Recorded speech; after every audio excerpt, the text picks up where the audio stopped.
स्वागत है आपका एक और शानदार वीडियो के अंदर। मैं आशुजान, फाइनेंस कोच। आज हम बात करेंगे इन्वेस्टिंग के 6 रूल्स के ऊपर, जिन्हें आप समझ गए तो कहीं ना कहीं आपकी इन्वेस्टमेंट पावरफुल हो जाएगी। और बहुत सारे लोग समझ नहीं पाते हैं, जिसके कारण उन्हें नहीं समझ में आती इन्वेस्टमेंट की पावर, उन्हें नहीं समझ में आती कि वो कैसे अमीर बन पाएंगे। ये सारे टॉपिक्स के ऊपर बहुत ज़्यादा कन्फ्यूज़न है। आज हम सभी पर बात करेंगे, सभी चीज़ों को क्लियर करेंगे। अगर आप इस चैनल पर नए आए हैं तो एक नई शुरुआत करेंगे। चैनल को अभी सब्सक्राइब करेंगे, बेल आइकन को हिट करेंगे, जिससे कि ऐसी नॉलेजेबल वीडियो आप बिल्कुल भी मिस ना करें। शुरुआत करते हैं। सबसे पहली बात, जो अमीर आदमी है ना, वो कभी पैसों के लिए काम नहीं करता। अब आप कहेंगे कि वो पैसों के लिए काम नहीं करता, ये तो हो ही नहीं सकता, उसके पास तो सबसे ज़्यादा पैसे होते हैं, उसके पास तो हमेशा पैसा रखता है।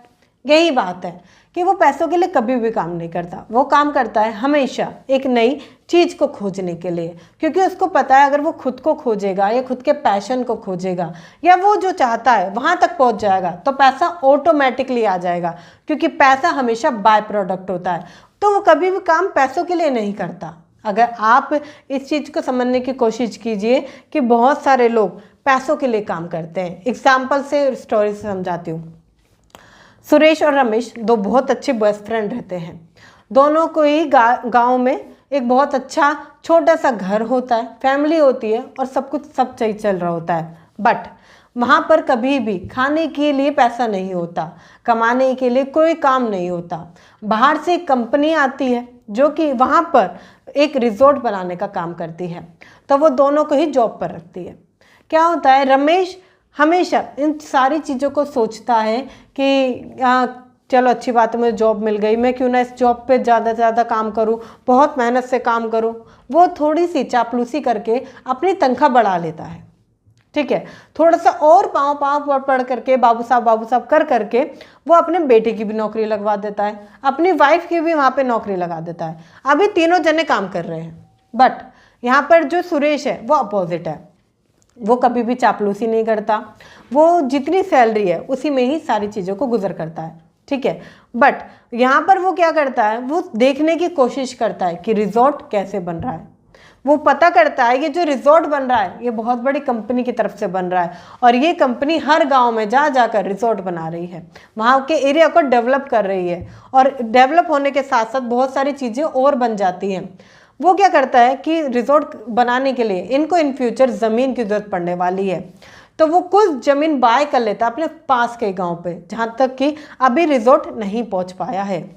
वो उस कंपनी के कुछ शेयर भी बाय कर लेता है, जिससे कि इन फ्यूचर जब कंपनी मुनाफे पे पहुंचेगी, जब कंपनी बढ़ेगी तो ज़्यादा बेनिफिट होगा। इतना ही नहीं, अब मजदूर आए हैं, रिजॉर्ट में काम हो रहा है, कारीगरी हो रही है, सब कुछ हो रहा है। तो वो लोग ये देखते थे कि रिजॉर्ट में कभी भी मजदूरों को रहने नहीं दिया जाता। वो एक काम और करता है, वो बनाता है पीजी, मतलब कि थोड़ा सा अलग सेपरेट जगह जहाँ पर कि वो मजदूर या कारीगर रह सके। ये 3 चीज़ें वो करता है, कंपनी की शेयर, प्रॉपर्टी और पीजी, ये 3 काम करता है अपनी नौकरी के साथ साथ। 5 साल बाद वो रिजॉर्ट का काम पूरा हो जाता है। कंपनी का जो मालिक है, रिजॉर्ट का जो मालिक है, वो रमेश को लात मार के बाहर फेंक देता है कि मेरा काम हो चुका है, तुम कहीं और जॉब देखो या कहीं और जाओ। बट रमेश के पास अब कोई भी चारा नहीं था, क्योंकि बड़ी मुश्किल से उसने अपने खुद का सारी चीज़ों को वहाँ पर टाइम लगाया, लगभग 5 साल। अब वो बाहर एकदम जाए, सारी चीज़ों को देखे, वहाँ वो सारी चीज़ें नहीं कर पाएगा, वो परेशान हो गया। बट नौकरी जाने की सबसे ज़्यादा खुशी थी सुरेश को, क्योंकि उसके पास कंपनी के शेयर थे, पीजी था, प्रॉपर्टी था। अब क्या हुआ, जब कंपनी वहाँ पर गई तो वहाँ पर सुरेश ने तुरंत ही बात कर ली कि मेरे पास एक प्रॉपर्टी है, बहुत अच्छी जगह पर है, वहाँ पर आप रिजॉर्ट बना सकते हैं। और वो बॉस मान भी जाता है। इस तरीके से अब सुरेश को वहाँ से रेंट आना शुरू हो गया रिजॉर्ट का। इतना ही नहीं, वो मजदूरों के लिए भी बात कर लेता है, उसके पीजी का भी रेंट वहाँ से आना शुरू हो जाता है। कंपनी लगातार ग्रो करती है तो कंपनी के शेयर में भी ग्रोथ आती है। इस तरीके से सुरेश अमीर बन जाता है एक छोटी सी इन्वेस्टमेंट को समझ के। बहुत सारे लोग यही गलती करते हैं। मिडिल क्लास पर्सन अपनी जॉब में बेहतर देने की कोशिश करता है। वो समझता है कि मेरे बेटे की भी जॉब लग जाए, मेरी वाइफ भी जॉब करने लगे, हम दो जने क्यों ना पैसे कमाने वाले बन जाए तो हम अमीर बन जाएंगे। उसके बाद वो लायबिलिटीज़ लेना शुरू करते हैं, लोन लेने की शुरुआत करते हैं। कार लोन पर है, घर लोन पर है, सारी चीज़ें लोन पर चल रही होती हैं। बट वो बैकआउट से देखा जाए तो वो अमीर नहीं होते। बट जो सही पर्सन है, आपने देखा होगा जो अमीर आदमी है वो छोटी से छोटी जगह काम करने के लिए तैयार हो जाता है अगर उससे कुछ नया सीखने को मिल रहा है। आप भी समझने की कोशिश कीजिए जहाँ आप काम कर रहे हैं क्या वहाँ कुछ सीखने समझने को मिल रहा है। एक छोटी सी स्टोरी और समझाती हूँ। मेरे बड़े भैया हैं, राइट, मेरे कज़न ब्रदर लगते हैं। उन्होंने 15 साल एक काम को सीखने का, बहुत ही अच्छी स्किल को सीखने के लिए 15 साल दिए। जब वो 16 साल की उम्र में थे, जब से वो उस काम के अंदर उतर गए जिसका काम था पापे बनाने का, राइट। उन्होंने पापे बनाने का ये हुनर सीखा, सारी चीज़ों को डेप्थली सीखा। उसके बाद उन्होंने नौकरी करी, लगभग उन्होंने 10 साल उस नौकरी को दिए। वहाँ से उन्होंने एक ही चीज़ सीखी कि फैक्ट्री को चलाते कैसे हैं, एक बड़ी फैक्ट्री को, उसका सारा मैन्युफैक्चर, सारी चीज़ें करते कैसे हैं, A to Z, sale, product, manufacture, सब सारी चीज़ें कैसे होती है। उन्होंने खुद का बिजनेस ऑन किया, बट दुर्भाग्यवश वो वहाँ पर फेल हो गए क्योंकि जो चीज़ें वो सीख कर आए थे उन्होंने उसको इम्प्लीमेंट नहीं करा। क्योंकि सीखने के साथ साथ आपको इम्प्लीमेंट करना बहुत ज़रूरी है। नेक्स्ट टाइम जब उनका बिजनेस बर्बाद हो गया तो कहीं ना कहीं उन्हें सारी नॉलेज थी, वो समझ चुके थे कि अब मुझे बिजनेस को बड़ा करना है, सही तरीके से करना है। अब जहाँ वो दोबारा जॉब पर लगे तो उन्होंने और चीज़ें सीखने की कोशिश करी। उन्हें समझ में आया कि तरीका और तजुर्बा, जो चीज़ें मैंने करी उससे बहुत अलग है, मैंने बहुत सारी गलतियाँ करी, यहाँ पर वो बहुत सारी गलतियाँ नहीं हो रही हैं। अब वो क्या कर रहे हैं, उन्होंने दूसरी अपनी फैक्ट्री दोबारा से ओपन करी। अब वो उसको सही से चला पा रहे हैं। किस कारण? क्योंकि वो नॉलेज और स्किल सीख कर आए। अगर आपको नॉलेज और स्किल सीखने के लिए थोड़ा सा काम करना पड़े, थोड़ा सा टाइम देना पड़े तो कोई दिक्कत की बात नहीं है। कोशिश कीजिए कि आप पैसों के लिए काम ना करें, क्योंकि नौकरी में भी उनको पैसा आ रहा था बट उन्होंने कभी भी पैसों के लिए काम नहीं करा। आपको थोड़े से समझने की ज़रूरत है कि आप पैसों के लिए काम ना करें। बहुत सारे लोग पैसों के लिए ही काम करते हैं। सेकंड पॉइंट है, बहुत सारे लोगों को फाइनेंशियली नॉलेज नहीं होती। कहने का मतलब है, अगर इसको थोड़ा सा और समझाने की कोशिश करूँ तो बहुत सारे लोगों को किताबों की नॉलेज होती है, बहुत सारे लोगों को फॉर्मूला, बहुत सारी चीज़ों की नॉलेज होती है, बट उनको कभी भी फाइनेंस की नॉलेज नहीं होती। पैसों का ज्ञान ना होना, क्योंकि स्कूल में कभी भी पढ़ाया नहीं जाता कि पैसों का ज्ञान कैसे काम करता है। हम जैसे स्कूल और कॉलेज से बाहर निकले, हमारे पास बिल्कुल अलग दुनिया होती है। हमें बाहर जाकर काम करना है, जॉब करनी है, फैमिली चलानी है, घर चलाना है। कभी हम अपने पैसों से राशन नहीं लाए, अब राशन लाना है। तो ये सारी प्रॉब्लम एक इंसान या एक कोई भी पर्सन झेल नहीं पाता, क्योंकि बिल्कुल अलग आ जाती है। इसका सिर्फ एक ही कारण है, क्योंकि फाइनेंशियली हमें कभी भी फाइनेंस नॉलेज नहीं दी गई। आप एक चीज़ समझिए, जो बनिया लोग होते हैं, राइट, वो लोग क्या करते हैं उसको समझाती हूँ। बनिया लोग हमेशा एक चीज़ को समझ जाते हैं कि मुझे आने वाले टाइम पर अपने बच्चे को बढ़िया फाइनेंशियली बिजनेसमैन ही बनाना है, उसे नौकर नहीं बनाना है, नौकरी नहीं करवानी है उससे, और करवानी भी पड़ गई तो इन फ्यूचर वो बिजनेस ही करेगा। तो इसलिए वो हमेशा उसे फाइनेंस की नॉलेज देना शुरुआत कर देते हैं। फाइनेंस की बातें करते हैं, बिजनेस की बात करते हैं, धंधे की बात करते हैं। जब वो खाने के टेबल पे बैठे होते हैं ना, तब भी धंधे की बात होती है। हमारे घर में क्या बात होती है, बेटा तुम अभी पढ़ाई पर फोकस करो, कभी भी अभी पैसों के बारे में मत सोचो, अभी इन चीज़ों के बारे में मत सोचो। और आजकल तो माता पिता ऐसे हो चुके हैं कि वो बच्चे को सारी चीज़ें ला कर देते हैं कि गेम चाहिए ये लो, कार चाहिए ये लो, तुम्हें ये चाहिए ये लो, हर चीज़ उन्हें ला कर देते हैं, प्री प्लान कर कर देते हैं। जिसके कारण बच्चा, ये मत समझिए आप बच्चों को सुख सुविधाएं दे रहे हैं, आप बच्चे को बिगाड़ रहे हैं। क्योंकि इन फ्यूचर बच्चे को हमेशा आपसे पाने की आदत पड़ जाएगी कि मम्मी पापा तो हैं। वो कभी भी खुद के पैरों पर खड़ा नहीं हो पाएगा, वो हमेशा नौकरी पर ही डिपेंड रहेगा। आप उसे बताएं कि आपको नया सीख सकते हो, आप नया सीखने में, नई नॉलेज लेने में थोड़ा सा पैसा अगर उसके ऊपर लगाते हो तो वो ज़्यादा बेहतर है उसकी चीज़ें लाने से। अच्छा देखिए, कभी भी जो एक सही पर्सन है, ये जो अमीर बन रहा है या जो इन्वेस्टिंग कर रहा है, वो एक बात समझ जाता है, पहले दुकान फिर मकान। मगर एक मिडिल क्लास पर्सन क्या करता है, पहले मकान, पहले घर ले लूँ, घर एक एसेट है, घर बना लिया तो मैं सफल हो जाऊंगा, अगर मैंने घर ले लिया तो कल को मेरा घर होगा, मैं रह पाऊंगा, मेरे बच्चों के लिए होगा। एक बात बताऊं, पहले अगर आप ये नहीं सोचते हैं ना कि पैसा कमाने का तरीका कौन सा है, धंधा करने का तरीका कौन सा है, पैसा बनेगा कैसे, बिजनेस बढ़ने का तरीका कौन सा है, ये घर आपको मार देगा। आपको समझने की जरूरत है कि ये इंपॉर्टेंट है, पहले ये ज़रूरी है। अगर मैं रॉबर्ट कियोसाकी की वॉइस में कहूँ या उनकी बातों में कहूँ तो कहने का मतलब है कि पहले एसेट बनाएं, उसके बाद लायबिलिटी। मगर एक मिडिल क्लास पर्सन पहले लायबिलिटी को लेकर आता है, फिर एसेट लेकर आता है। आप कभी भी गलती ना करें, कई बार तो मिडिल क्लास पर्सन एसेट लेकर ही नहीं आ पाता। आपको समझने की ज़रूरत है कि बहुत सारे एसेट मुझे बनाने की ज़रूरत है। आज के समय में अगर आपने अभी तक एसेट नहीं बनाया है तो प्रॉब्लम ही प्रॉब्लम है। पहले एसेट के लिए काम करना बहुत महत्वपूर्ण है। अगर आप एसेट के लिए काम करते हैं, आप बार बार काम करते हैं एसेट के लिए, अपनी लायबिलिटी को अलग रखते हैं, तभी आप आगे बढ़ पाएंगे, अदरवाइज आपका आगे बढ़ना थोड़ा सा मुश्किल हो सकता है। थर्ड पॉइंट आता है माइंड योर ओन बिजनेस। आप कहेंगे अपने काम से काम रखो, मतलब आपको पता है जो मिडिल क्लास पर्सन है वो दूसरों के कामों में ज़्यादा इंटरेस्ट लेता है। आपने वो वाला घर ले लिया, वो वाली नौकरी कर लो, ये कर लो, वो कर लो।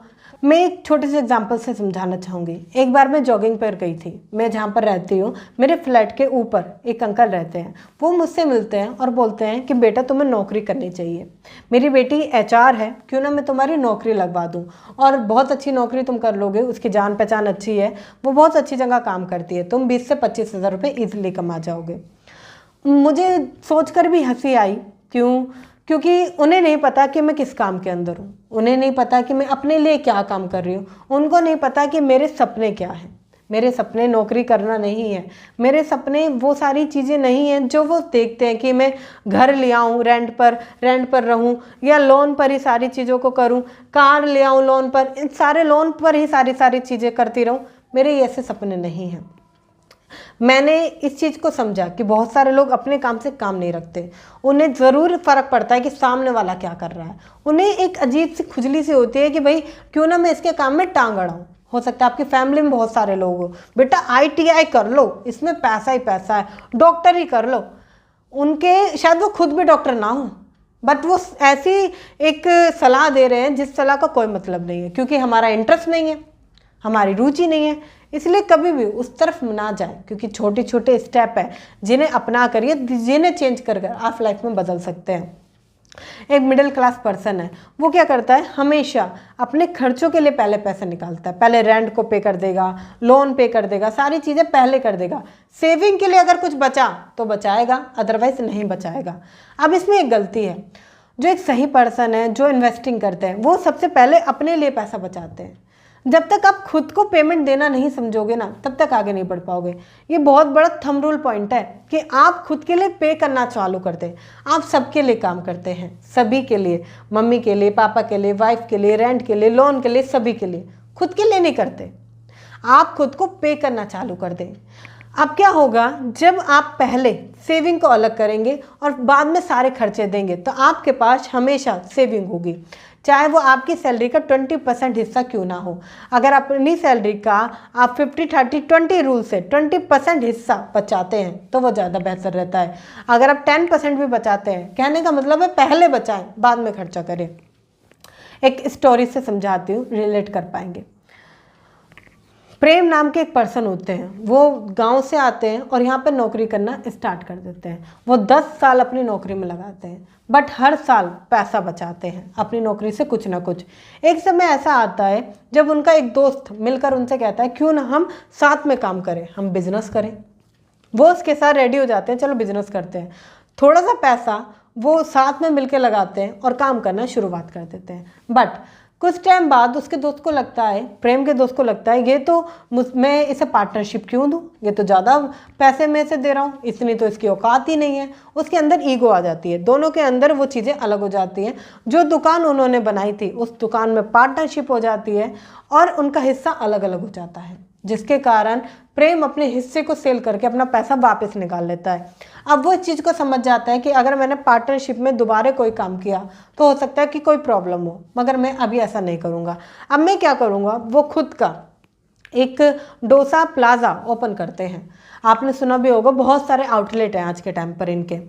ये क्या करते हैं, वहाँ पर जाकर वो खुद का ही ऐसी 110 वैरायटी के डोसे बनाते हैं जिसके ज़रिए वो ऑडियंस उनसे अट्रैक्ट करे और आते भी हैं लोग।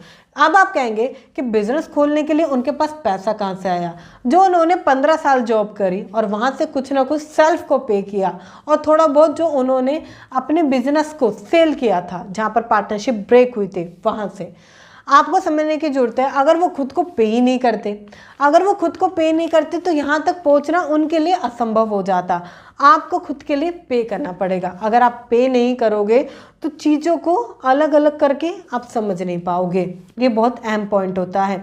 अगले अगर मैं पॉइंट की बात करूँ तो कभी भी आप पैसों के लिए काम ना करें। बहुत सारे लोग पैसों के लिए काम करते हैं। मैंने आपको पहले ही बताया कि पैसों के लिए काम ना करें। इसका ये मतलब है कि आप, बहुत सारे लोग ये समझते हैं कि ये मैं काम जो कर रहा हूँ ना, अगर 2-3 हज़ार रुपये आ जाए बतेरा है, 2-3 हज़ार रुपये के लिए काम करते हैं। कभी भी 2-3 हज़ार रुपये के लिए काम ना करें। अगर आप कोई काम कर रहे हैं तो फ्री में करने की कोशिश करें, उस काम को सीखने की कोशिश करें। लर्निंग्स बहुत इंपॉर्टेंट है। बहुत सारी इंटर्नशिप चलती हैं, बहुत सारे ऐसे प्रोग्राम होते हैं जहां आपको सीखने का मौका मिलता है। आपको पता है जॉब में भी है ना, एक्सपीरियंस बंदा मांगा जाता है। कोई भी कंपनी किसी को सिखाना नहीं चाहती। सिखाने में टाइम लगेगा, पैसा लगेगा और सीख के कहीं बाहर काम ना करने लगे। एक चीज़ कहती हूँ, आप किसी भी चीज़ को सीखना चालू कीजिए। अगर आप सीखना चालू करते हैं, लर्निंग्स चालू करते हैं, चाहे आपको पैसा ना आ रहा हो तब भी आप आगे बढ़ जाते हैं, क्योंकि ये जो चीज़ है ना, ये आपको आगे बढ़ाती है। आगे बढ़ाने के लिए आपकी सबसे इम्पोर्टेंट जो हथियार है, जो इम्पोर्टेंट चीज़ है, वो आपकी स्किल, आपकी नॉलेज, आपकी लर्निंग्स ही है। अगला पॉइंट अगर मैं बात करूँ, रिच माइंडसेट बनाएं। बहुत सारे लोग रिच माइंडसेट नहीं बना पाते। क्यों? क्योंकि उनके परिवार में कैसी बात होती है, मिडिल क्लास फैमिली के में, हम गरीब लोग हैं, हम मिडिल क्लास लोग हैं। बेटा ये सब हमारे ये सब अमीरों के चोचले हैं। हम तो नौकरी करने के लिए बने हैं। अब मैं नौकरी कर रहा हूँ, तुम भी नौकरी करना। वो बच्चे का माइंडसेट प्रिपेयर करते हैं, तुम ही हो सहारा, तुम ही हो सब कुछ, ऐसे करके बच्चे को वो प्रिपेयर करते हैं। बेटा मैं आज 15,000 की जॉब कर रहा हूँ, मगर मेरा सपना ये था कि काश मैं ये कर सकूँ। तो वो बच्चे को बचपन से ही प्रिपेयर कर रहे हैं, उसकी नॉलेज को, उसकी बुद्धि को, उसकी कहीं ना कहीं एक सही ग्रोथ को वो अभी से ही बेकार कर रहे हैं। वो अभी से बता रहे हैं कि तुम नौकरी करो, तुम जॉब करो, तुम नौकर बनो और इन्हीं सारी चीज़ों को करते रहो। कभी भी खुद के लिए बिजनेस मत करो, खुद के लिए इन्वेस्टमेंट मत करो, क्योंकि तुम मिडिल क्लास हो। मिडिल क्लास का मतलब क्या है? फिर तुम मिडिल क्लास ही रहने वाले हो। वो कभी भी उसको रिच माइंडसेट देते नहीं है, क्योंकि उनका खुद का माइंडसेट रिच नहीं है। अगर आप अभी किसी भी मुकाम पर हो सकता है बहुत अच्छी जॉब करते हो, बहुत कम जॉब करते हो, आप गरीब हो, मिडिल क्लास से हो, तो इसमें कोई बुरी बात नहीं है। आप अमीर बन सकते हो इन्वेस्टमेंट करके, आप अमीर बन सकते हो लर्निंग्स करके, आप अमीर बन सकते हो उन आदत को अपनाकर जो कि अमीर लोगों ने अपनाई है। बस थोड़ा सा सीखने की ज़रूरत है, थोड़ा सा चेंज करने की ज़रूरत है अपने माइंडसेट को। अगर अभी तक आपने मुझे इंस्टाग्राम पे फॉलो नहीं करा है तो इंस्टाग्राम पर आप मुझे फॉलो कर सकते हैं, कोच आयशा जैन। लिंक आपको डिस्क्रिप्शन में मिल जाएगा इंस्टाग्राम का, वहाँ जाकर भी आप मुझे फॉलो कर सकते हैं, क्योंकि मैं इंस्टाग्राम पर कर रही हूँ 100 डेज चैलेंज, जहाँ पर कि आप और मैं कनेक्ट होंगे। बहुत छोटे छोटे शॉर्ट्स के अंदर मैं आपको बहुत सारी चीज़ें सिखाने वाली हूँ।